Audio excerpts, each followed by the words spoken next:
Got two things here, left. and while similar to its predecessor, Ghost of Tsushima, the game ups the ante in a lot of ways to create an even more reactive world for players to dive I'm not gonna lie, it looks pretty.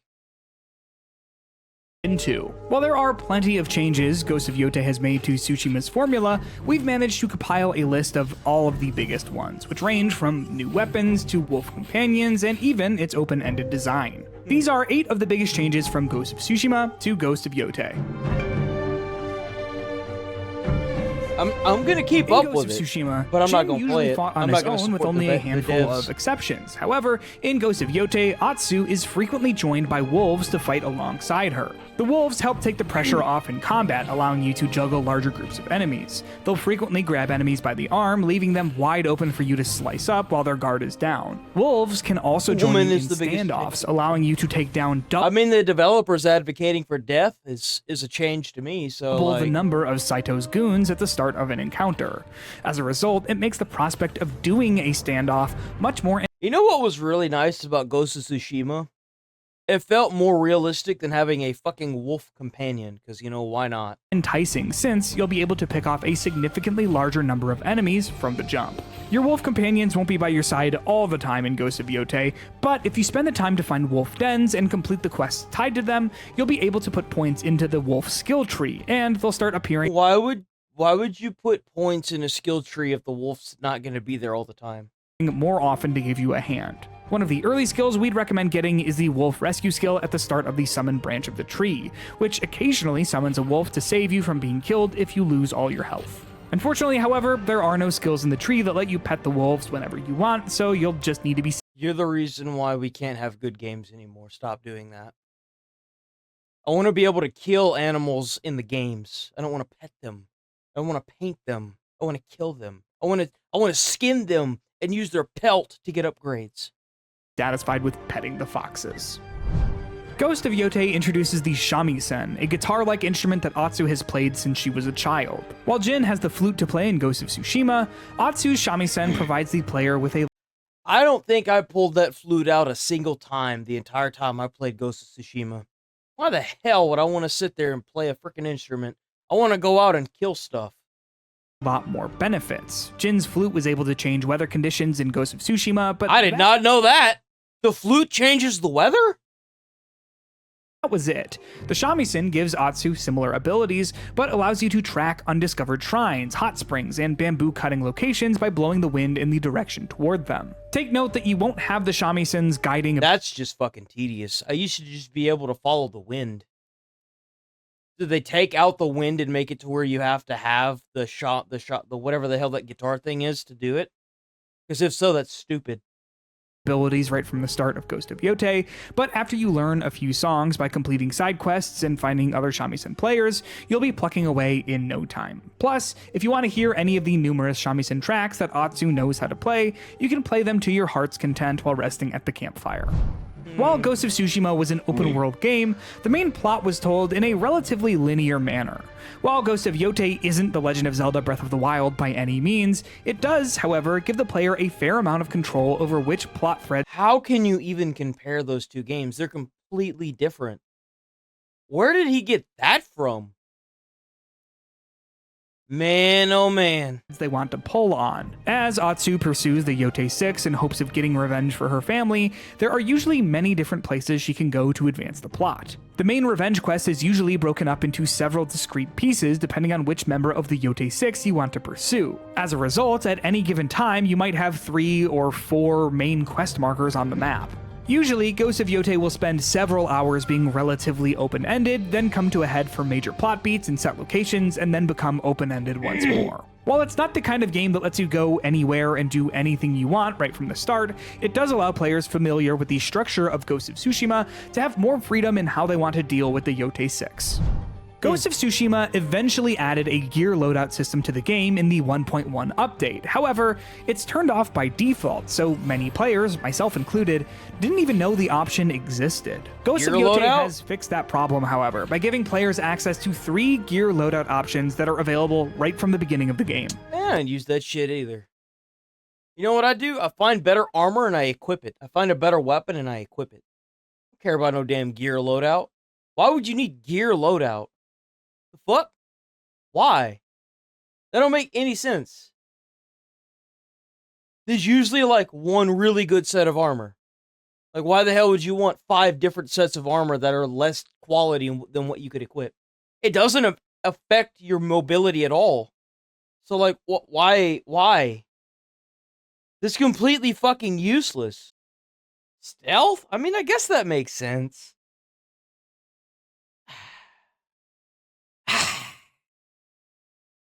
This allows players to fine-tune different elements of their armor and charm builds, or run with multiple different builds created for specific types of encounters. Accessible from the gear menu, you can easily switch between loadouts by pressing the Stealth? Man, I played it the samurai way whenever I played it. Whenever I played Tsushima, I didn't do any of the stealth stuff. I thought that stuff was stupid. I did all the, like, where you have to, like, stand in the middle of the camp and they come at you one at a time. I, like, spec the hell out of that tree. Man, that's dumb. Stealth. square button and cycling to your preferred loadout. This option is especially helpful if you're looking to make the most out of Ghost of Yotei's excellent photo mode, as you can dedicate one of these slots to your most aesthetically pleasing sets for a quick picture. This helps avoid Night Rain's charms will never end. Bro, you gotta be playing that game in 60 years and you gotta be finding new charms you didn't even know existed. As tedious approach of having to change individual pieces back each time for combat once the photo shoot is done. Ghost of Yotei adds a lot of new weapons to Atsu's arsenal. In Ghost of Tsushima, Jin mostly stuck to using his katana as his primary weapon. However, Atsu has access to a whole slew of combat. That's because she doesn't know how to fight. Jin just needed his swords and he was good because he was a true samurai. Like,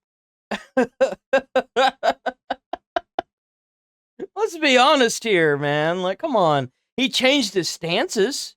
He learned combat and adapted it to his swords based on the enemies, which is phenomenal and awesome in every way.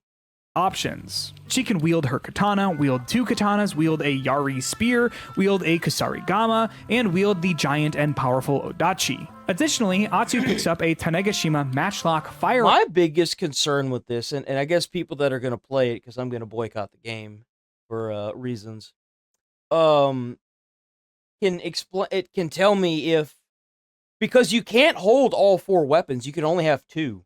So, like, if you get an enemy, kind of like what happened in Tsushima, where you have to swap to a different stance in order to fight the enemy, you know, like you have the big stance for the bigger enemies, the small, you have the, like, you could not fight an enemy that was a spear and shield guy using this, like, the standard stance, because he would destroy your ass, dude, every time. You have to switch to the spear stance, you know? Otherwise, he would just keep deflecting you.